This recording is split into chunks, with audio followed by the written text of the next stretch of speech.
ಯೋಚನೆ ತಲೆಗೆ ಹತ್ತುತ್ತಾ ಉಂಟು. ಈಗ ಯಾಕೆ ಬಹಳ ಸಂತೋಷದಿಂದ 11 ಅಚ್ಚು ಇಡೀ ಸೇನೆ ನಮ್ಮಲ್ಲಿ, 7 ಅಚ್ಚು ಇಡೀ ಸೇನೆ ಅವರಲ್ಲಿ.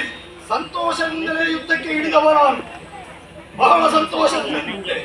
ಆದ್ರೆ ಏನು ಮಾಡೋಣ, ಆ ಕೃಷ್ಣ ಕಪಟಿ ದಾನವಂತಕ ಅವನು ಪಾಂಡವರ ಪಕ್ಷವಾಗಿ ಹೋದ. ಆ ಬಳಿಕ ಅದು ನೆಮ್ಮದಿ ಆಯಿತು ನನಗೆ. ಯಾಕೆ ಬಲಭದ್ರ ಗುರುಗಳು, ನನ್ನ ಗದಾವಿ ಯುದ್ಧದ ಗುರುಗಳು ಬಲಭದ್ರನಿದ್ದಾರೆ ಎಂಬುದಾಗಿ. ಆದರೆ ಅವರೇನು, ನಮ್ಮ ಜೊತೆಯಲ್ಲಿ ಸಕಲ ಸೈನ್ಯ ಉಂಟು, ಬಲರಾಮನ ಸಕಲ ಸೈನ್ಯ ಉಂಟು. ಸಮಾಧಾನದಿಂದ ಇರುವಂತಹ ವೇಳೆಯಲ್ಲಿ ಯುದ್ಧ ಪ್ರಾರಂಭ ಆಗುವುದಕ್ಕೆ ಮೊದಲೇ ಕೇವಲ ಒಂದು ಕ್ಷುಲ್ಲಕ ಕಾರಣ, ಗೋ ಹತ್ಯೆಗೆ ಆಯಿತು ಎಂಬುದಾಗಿ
ಶುಭವಾಗಲಿ.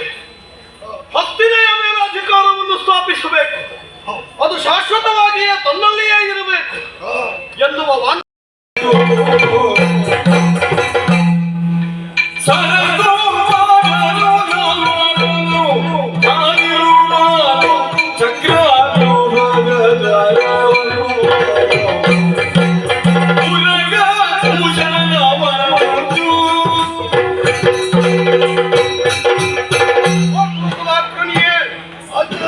ನಿನ್ನ ಭಾವನಾದಂತಹ ಸೈಂಧವ ಈ ಮೊದಲು ಭೀಮಾರ್ಜುನರ ಬಳಿಯಲ್ಲಿ ಅವಮಾನಿತವಾದಂತಹ ಹೊತ್ತು ಅವಮಾನದಿಂದ ನೊಂದವನ್ನು ಸೇಡು ತೀರಿಸುವುದಕ್ಕಾಗಿ ಉರಗಭೂಷಣವನ್ನು ಭಜಿಸಿದ.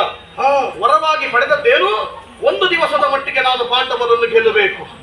ಇದುವೇ ಸೂಕ್ತವಾದಂತಹ ವರ ಸಂದರ್ಭ. ಆತನ ವರವನ್ನು ಈ ಸಂದರ್ಭದಲ್ಲಿ ನಾವು ಬಳಸಿಕೊಡಬೇಕು. ಪ್ರವೇಶ ದ್ವಾರದಲ್ಲಿ ಅವನನ್ನು ನಿಲ್ಲಿಸಿದೆವು.